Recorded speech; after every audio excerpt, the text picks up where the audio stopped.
Muy bien, amigos, hermanos, gracias por acompañarme una vez más. En esta ocasión vamos a continuar estudiando la lección 5 acerca del diluvio y todo lo que implica.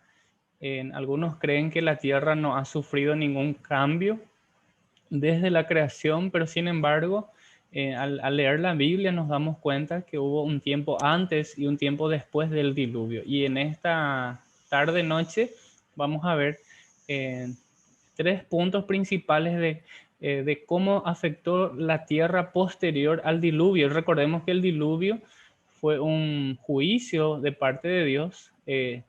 Antes, a través de Noé, él anunció al pueblo de que iba a venir un juicio y les dio tiempo para que ellos puedan arrepentirse de su, de su situación, de su pecado. Sin embargo, muy pocas personas tristemente reconocieron su situación y entraron al arca, Noé en su familia y los animales. Entonces el arca es el diseño de Dios y el plan de Dios y la manera en que Dios salva los salvados, quienes confiaron y ingresaron por la puerta, que era una sola entrada, y es la figura de lo que es Jesús en el Nuevo Testamento. No hay otra manera de salvarnos, pero así también se aproxima y cada vez menos tiempo queda para el juicio sobre aquellas personas que rechazan la gracia de Dios, el Evangelio de Dios, ¿verdad? Las buenas nuevas de salvación que está disponible a todo aquel que cree, porque el Evangelio es poder de Dios a todo aquel que cree. Empezamos entonces, voy a compartir algunas ilustraciones para comprender mejor nuestro estudio interconectados. Perfecto. En, en este punto quiero mencionar lo siguiente, ¿verdad? Los medios de comunicación populares, y no solamente los medios de comunicación populares, sino también en los académicos o las instituciones académicas, tienen varias versiones acerca de cómo se creó el mundo y de por qué hoy la naturaleza y el mundo eh, son así como son, ¿verdad? Y ellos toman las pruebas físicas disponibles y forman sus teorías. Sin embargo, todas las teorías provienen de presuposiciones. Las teorías nunca son neutras. ¿Por qué? Porque encierran los supuestos fundamentales de quienes los proponen, ¿verdad? Un científico que no crea en el Dios creador enunciará teorías que excluyen a un diseñador inteligente, sabiendo que Satanás inventa su propia verdad para apartar a la gente de un entendimiento adecuado de Dios. Entonces viene la pregunta para todos, ¿verdad? ¿Cuánto podemos confiar en la información que aprendemos de la así llamada, entre comillas, historia natural? ¿Es realmente la verdad o esconde engaños? Aunque, aunque la Biblia no está escrita como un libro científico, Dios menciona el mundo natural al referirse a la historia de la Tierra. Y esta pregunta, ¿qué sucedería si primero miráramos lo que la Biblia enseña acerca del diluvio universal y luego ajustáramos eso a la evidencia física? Bueno, esta imagen es más que clara y es el objetivo, que nosotros podamos tomar la Biblia como palabra de Dios, como autoridad máxima por encima de lo que el mundo, por encima de lo que el mundo ofrece. Entonces, si el mundo enseña algo que contradice la palabra de Dios, nosotros no podemos aceptar, tenemos que rechazar y tenemos que estar preparados para dar defensa de nuestra fe, por supuesto, con mansedumbre. Eso es lo que han hecho los científicos de la creación cristianos, quienes creen que la Biblia es la palabra de Dios y el relato presencial y es la autoridad de lo que entendemos de la historia del mundo. Creen que la Biblia no se equivoca, estamos mencionando, la Biblia no tiene errores en los originales, ni siquiera cuando describe el mundo físico. Entonces, qué importante es considerar al leer la Biblia, tomar como verdad. Es la palabra de Dios y es la que nos muestra y nos enseña cómo ha ocurrido todas las cosas. ¿Sí? Así que usan la cosmovisión bíblica para interpretar la evidencia física y dar con relatos alternativos de la historia del mundo físico. Aquí hay un ejemplo de lo que algunos científicos han hecho respecto al diluvio. Y es un enfoque de contraataque al relato del diluvio. La Biblia dice, y me gustaría que podamos leer nuestra Biblia en Génesis capítulo 1, versículo 6 al 8. ¿Sí? Génesis capítulo 1, versículos 6 al 8. La Biblia dice que la tierra anterior al diluvio era muy diferente de la tierra en la que vivimos actualmente. Incluso la lluvia que caía del cielo era diferente. Cuando Dios creó la tierra, Él hizo aguas de los cielos y escuchen, aguas de la tierra. Fíjense, ¿qué dice Génesis? Capítulo 1. Quiero que anoten ese texto, subrayen para que se den cuenta, tomando nosotros la Biblia como autoridad, Génesis 1, 6 en adelante. Dice en la versión Reina Valera 1960. Luego dijo Dios, haya expansión en medio de las aguas y separe las aguas de las aguas. E hizo Dios la expansión y separó las aguas que estaban debajo de la expansión de las aguas que estaban sobre la expansión. Y fue así. Y llamó Dios a la expansión cielos. Y fue la tarde y la mañana el día segundo. ¿Qué tenemos aquí? Acá tenemos en este relato las aguas de los cielos y las aguas de la tierra. Y eso fue lo que sucedió. Dios formó ese espacio para separar las aguas de la tierra de las aguas de los cielos. Y Dios llamó a ese espacio cielo. Y pasó la tarde y llegó la mañana y así se cumplió el segundo día. Actualmente, que sepamos, no contamos con una cubierta de agua por encima de la atmósfera. Quizás algunos van a decir, sí, hay vapor y que cae la lluvia, pero no hay una capa de agua visible. Por lo tanto, entendemos que es así, ¿verdad? Por lo que se pueda observar. Por lo que algunos científicos de la creación han sugerido que esas aguas de los cielos fueron las que se desplomaron en el momento del diluvio. Sin embargo, el diluvio no fue solo de lluvia procedente del cielo. ¿Qué estamos diciendo? Que no solamente fue agua de arriba, sino que también fue agua de abajo. A ver, vamos a mencionar y vamos a leer en la Biblia Génesis capítulo 7, versículos 11 al 12. Génesis 7, 11 al 12. Y dice así. El año 600 de la vida de Noé, en el mes segundo, a los 17 días del mes, aquel día fueron rotas todas las fuentes del grande abismo y las cataratas de los cielos fueron abiertas y hubo lluvia sobre la tierra 40 días y 40 noches. Está diciendo aquí que todas las aguas subterráneas entraron en erupción y la lluvia cayó en grandes torrentes desde el cielo y la lluvia continuó cayendo durante 40 días y 40 noches. Ahora, esta erupción de las aguas subterráneas estuvo acompañada de una gran actividad volcánica y explosiones de roca y tierra. A ver, vamos a ver nuestra imagen de apoyo. Para tener idea, ¿verdad? Cuando ocurre una erupción, ocurre una explosión de rocas. Normalmente lo que sale es lava, ¿verdad? Que es fluida, pero después eso se va solidificando, a eso se llaman rocas ígneas, ¿verdad? Que es lo que aprendemos en el colegio. Y esto fue arrojada por todos lados. Con la actividad volcánica y las explosiones de agua desde el interior de la Tierra, el diluvio fue enorme desastre ambiental. Actualmente, cuando hay un solo terremoto masivo, la Tierra sufre muchas réplicas y tarda un poco de tiempo en calmarse.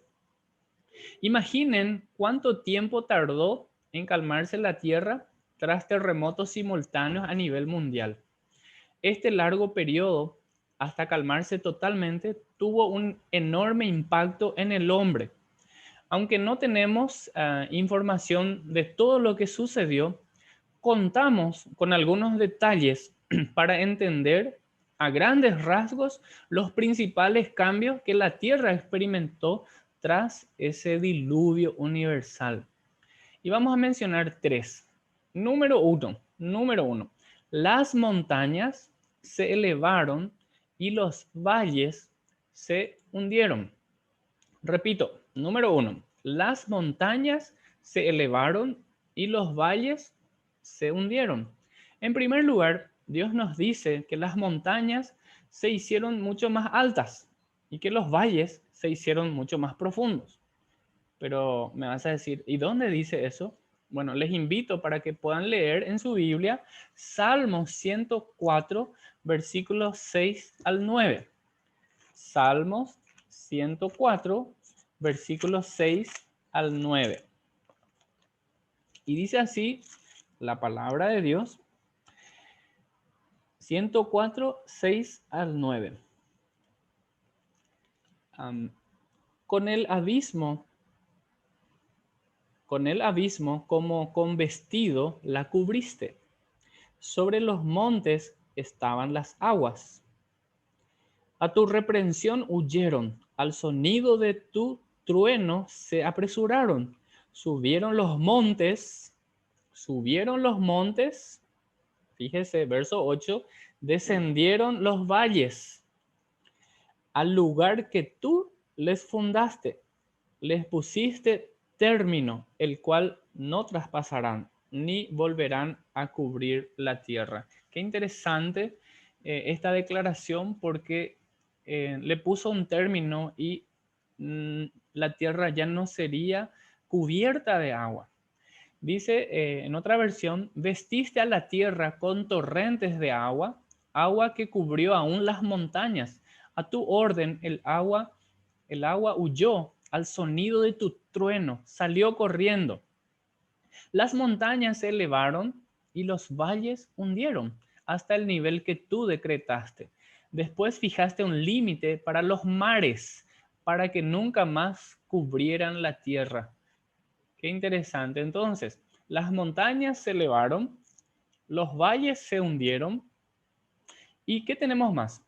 Sí, hoy hay evidencias de fósiles marinos en lo alto de las montañas. Qué interesante. Si uno investiga las montañas, encuentra fósiles marinos. Esto nos dice que esas montañas estuvieron alguna vez sumergidas bajo agua. Y tras el diluvio, las montañas se elevaron incluso más alto de lo que ya estaban antes del diluvio. A medida que las montañas se elevaban y los valles se hundían, las aguas salieron en torrentes de los continentes a gran velocidad y con mucha fuerza. Vemos ríos que penetran en las profundidades de la tierra creando un montón de sedimentos. ¿Qué son los sedimentos? Serían las capas que se van agregando una tras otra, ¿verdad? Porque las aguas van trayendo arena de lugares altos a lugares bajos y van acumulando entonces como sedimentos. Y eso se puede ver, ¿verdad? También vemos lechos de ríos con un montón de sedimentos y arena, mucho más de lo que cabría esperar según la corriente actual de los ríos. Bueno, todo esto nos da un indicio de la rapidez con la que se levantaron las montañas y el periodo de tiempo que fue bastante breve.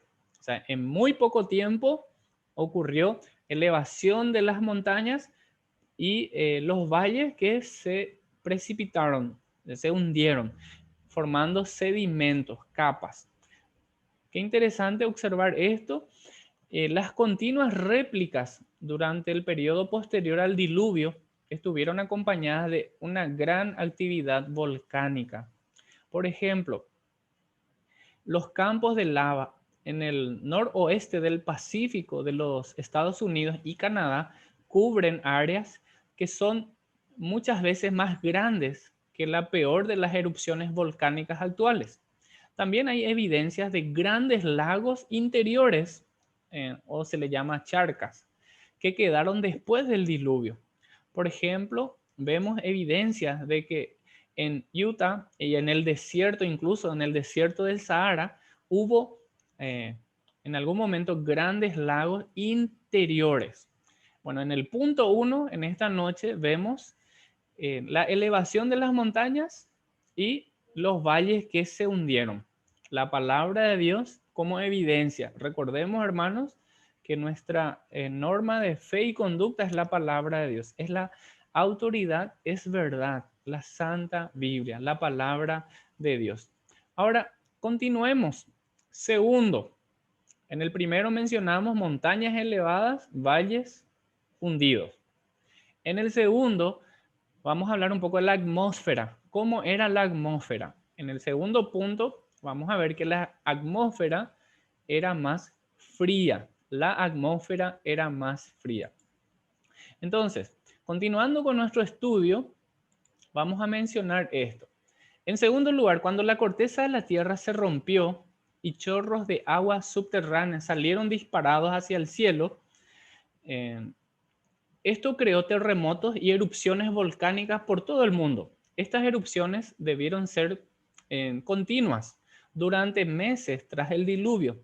Durante este tiempo se vertieron a la atmósfera grandes cantidades de ceniza volcánica. En los años siguientes, el cielo no estuvo siempre soleado y claro. ¿Por qué razón? ¿Por qué? Porque esas capas de ceniza iban cubriendo, ¿verdad? Iban cubriendo. Por lo tanto, la luz no era la misma. Entonces, ¿qué ocasiona esto? En ese largo periodo de ceniza, en ese largo periodo que las cenizas quedaron ahí, oscurecían el cielo. Como la capa de ceniza bloqueó la luz del sol, entonces, ¿qué hizo? Recordemos que la luz es una forma de energía, ¿verdad? La luz es calor, ¿verdad? El sol nos da calor, ¿verdad? Por lo tanto, si hay algo que obstruye el paso, obviamente la intensidad de esa energía va a ser menor. Por lo tanto, la atmósfera se iba enfriando. La erupción del monte Santa Elena muestra lo rápido que se expande la ceniza. En cuestión de días, la ceniza volcánica se expandió por todo Norteamérica, ¿verdad? Los Estados Unidos, y se pudo ver también en el resto del mundo en 2 semanas. En Washington, dice, los vuelos se interrumpieron durante ese periodo, ¿verdad? Y eso solo por la ceniza de un volcán. Imaginen, durante el diluvio se produjeron cientos de erupciones por todo el mundo a medida que se rompía la corteza terrestre, porque recordemos que el agua no solamente era de arriba, sino también aguas de abajo, según el relato de la Biblia. Entonces las temperaturas se vieron afectadas por el derrumbe de la cubierta de agua a nivel mundial antes del diluvio. Las aguas de los cielos mantenían la temperatura de la tierra bastante uniforme y agradable. Nunca hacía ni demasiado frío ni demasiado calor. Sin embargo, la cubierta protectora, las áreas del polo norte y el polo sur se hicieron mucho más frías. Bueno, aquí tenemos una ilustración a modo de explicar esto, ¿verdad? La ceniza volcánica en la atmósfera bloqueando entonces esa luz del sol. Y para ir finalizando como tercer punto, recordemos, en el primer punto mencionamos elevación de montañas y los valles tenían su profundidad. Segundo, la atmósfera de la Tierra ha sufrido cambios, se hizo más fría la atmósfera. Y en el tercer punto, los océanos se volvieron cálidos. ¿Sí? En tercer lugar, es probable que tras el diluvio los océanos fueran mucho más cálidos que ahora. ¿Por qué? Existen dos razones. La primera, conforme nosotros estudiamos las capas internas de la Tierra, está la corteza, está el manto y está el núcleo. La temperatura, la corteza tiene una temperatura, 15 grados centígrados es la temperatura, se menciona en la corteza, pero cuando uno tiene en cuenta la temperatura del manto, ya va subiendo enormemente la temperatura, ¿sí? ¿Y qué hace? ¿Qué produce esto? Obviamente inestabilidad y la posibilidad de erupciones volcánicas. Entonces, conforme vamos profundizando en el manto de la Tierra, la temperatura aumenta. Y toda agua subterránea a esta profundidad, ¿qué les parece? ¿Cómo estaría el agua? ¿Frío o caliente? Obviamente caliente. La Biblia nos dice que estas aguas subterráneas, las fuentes del abismo, fueron las que estallaron en torrentes para inundar la tierra. Por eso mencionamos que los océanos sufrieron ese cambio, eran más cálidos. Segundo, en este punto, las erupciones volcánicas lanzan lava muy caliente, que obviamente calienta la tierra y las aguas alrededor, las cuales alcanzan unas temperaturas extremadamente altas, extremadamente altas. A ver, vamos a ver nuestra ilustración de apoyo. En este caso sería este. Okay. Aquí está. Nos quedamos con esto. Entonces la lava caliente sale y obviamente eso calienta el agua. Perfecto. Combinando aguas subterráneas con lava volcánica abrasadora, es altamente probable que durante el diluvio el agua estuviera caliente. De hecho, los científicos estiman que la temperatura media de los océanos también fue más cálida durante el diluvio. Esto se debe a que se han encontrado fósiles de agua caliente cerca tanto del polo norte como del polo sur de la Tierra. Un científico estima que tras el diluvio, la temperatura del agua del océano fue unos 30 grados centígrados. En la actualidad, solo es el 4, o sea, sería 4 grados centígrados. Además de los niveles de dióxido de carbono en el agua eran altos debido al agua caliente y la gran cantidad de materia en descomposición procedente del diluvio. La mezcla violenta del agua durante el diluvio significó que el alto nivel de dióxido de carbono y la alta temperatura media del agua del océano se expandieron de manera relativamente uniforme por los océanos. En síntesis, tuvimos elevación continental, atmósfera más fría y océanos uniformemente cálidos. Y estas condiciones son ideales para un periodo de tiempo al cual se le denomina edad de hielo, la era de hielo. Y de esto vamos a estar hablando en el próximo video, ¿sí? Vamos a estar examinando entonces cómo era. ¿Será que la Biblia habla de la era de hielo? Entonces podemos poner un título, la era de hielo según la Biblia. Y sobre eso vamos a estar hablando. Así que les invitamos a continuar atentos a la clase de Interconectados. De mi parte, agradezco siempre que estén compartiendo los videos, a los que se han suscrito al canal. Que Dios les bendiga y estamos orando también por ustedes. Muchas gracias y será hasta un próximo encuentro.